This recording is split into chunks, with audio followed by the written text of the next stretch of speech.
Նիկոլ Փաշինյանը շատ է սիրում խոսել իր պատկերացումների մասին, մտածածին պատկերացումները վերագրելով իրականությանը, դրան անգամ կոնցեպտի անուն են տվել, անվանել եք իրական Հայաստան։ Ես ուզում եմ խոսել Հայաստանի իրականությունից, եւ քանի որ բյուջեն ենք քննարկում, սկսենք թվերով։ Իմ գործընկերները շատ ասացին, շատ խոսվեց պետական պարտքի կրկնապատկման մասին,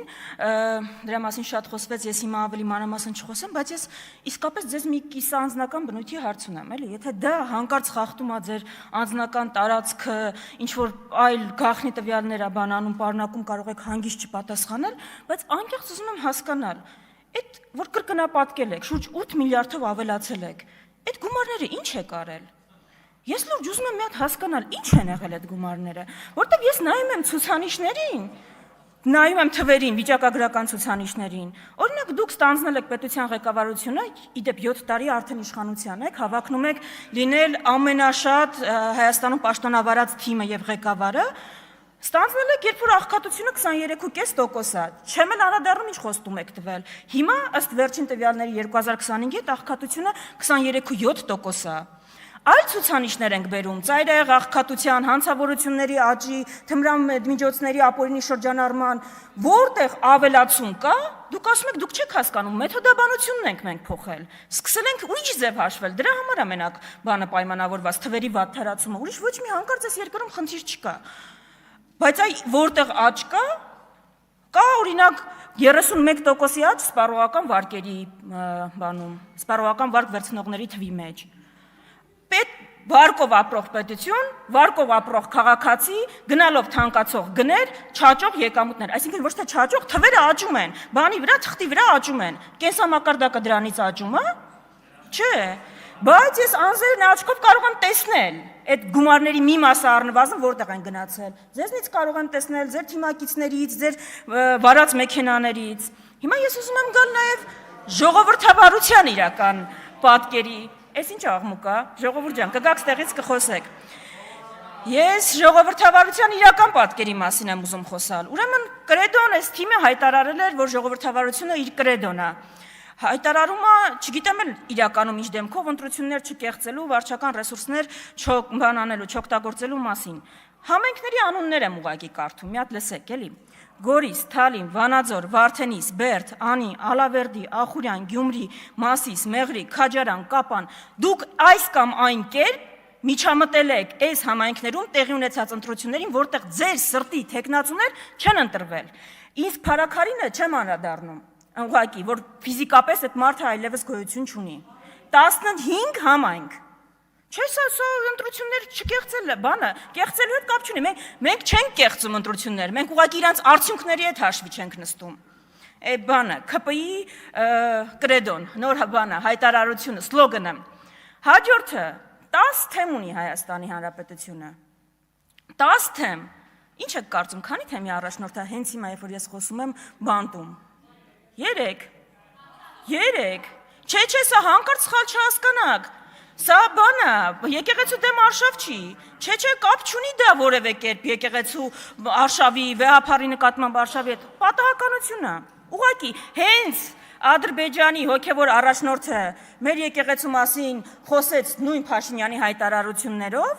հենց Հայաստանում սկսվեց արշավը եկեղեցու դեմ, սրբազաններ միանգամից հանցագործ դարձան, միանգամից, դա որևէ բոլոր համընկնումները բան են, պատահական են։ Այսօր առավոտյան մեր մոտ ընդհանրապես նենց բանը, գիտեք, անցած քառորյանի ինչ տեղ ունեցավ, երբ որ իմ գործընկերս տեղից խոսում էր քաղբանտարկյալների մասին, իր ելույթի ընթացքում այդ քաղբանտարկյալների թիվը ավելացավ։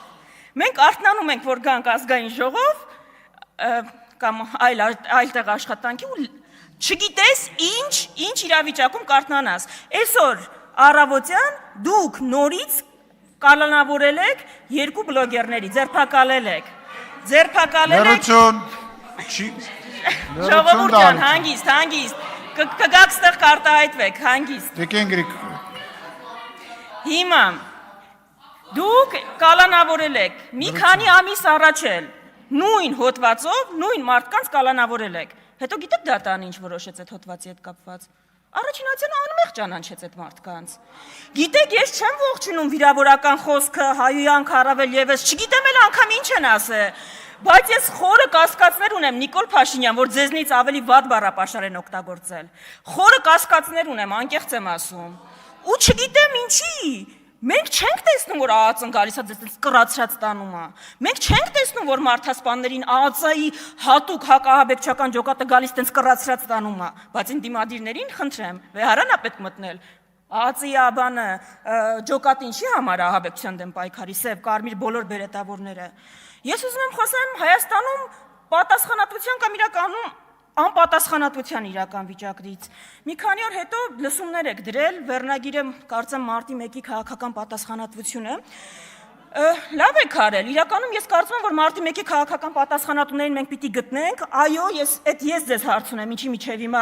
մարտի 1-ի սպանությունները այդպես էլ չեք բացահայտել, ասում են քննության ընթացքում ամենակարևորը, որ ինքդ քո հետքի վրա չբանանես, դուրս գաս։ Մարտի 1-ի քաղաքական պատասխանատուներին էլ պիտի գտնենք, ընդհանրապես բոլոր, այո, Հայաստանում աղմկարույց դեպքերը, եթե քաղաքական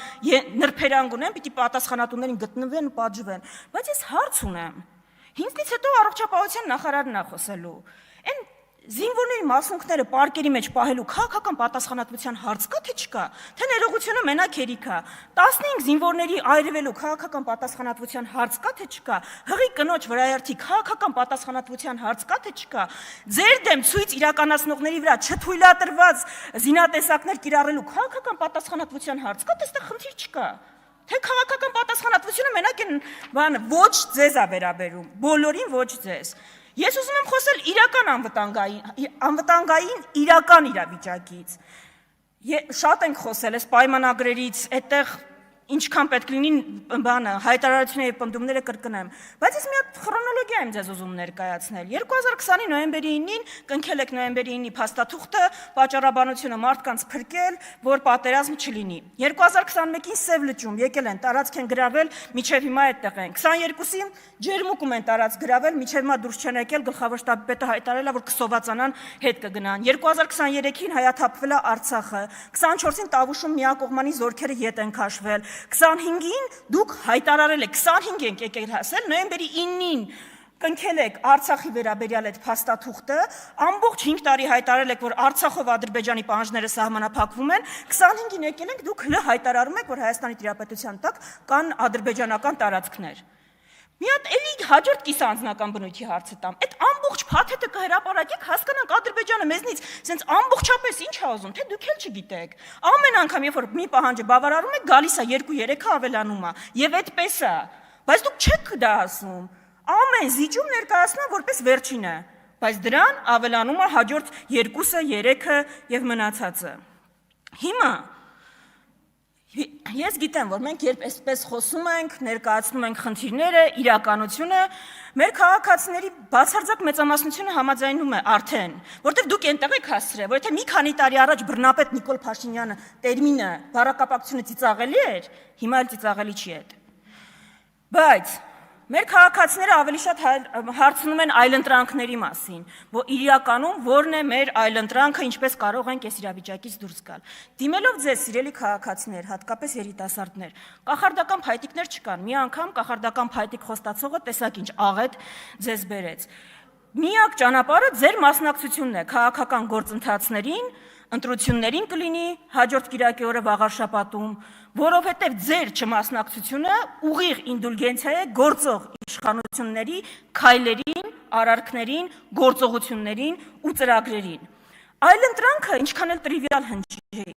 սկսվում է չանելուց այն, ինչ անում են այս մարդիկ, ու չլինելով այն, ինչ այս մարդիկ են, որովհետև շատ կարելի է ծրագրային, դոկտրինալ այլընտրանքների մասին խոսել, բայց ես ձեզ խնդրում եմ, պատկերացրեք Նիկոլ Փաշինյանին բանակցելուց կառավարական առանձնատների շուրջ,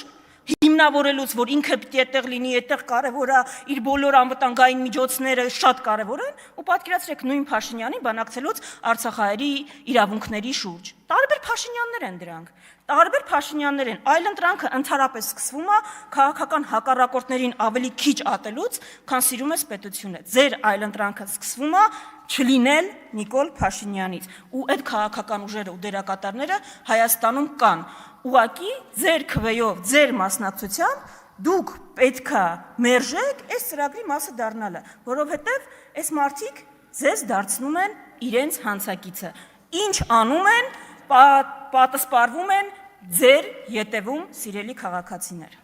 Հաջորդի ելույթ կունենամ ես։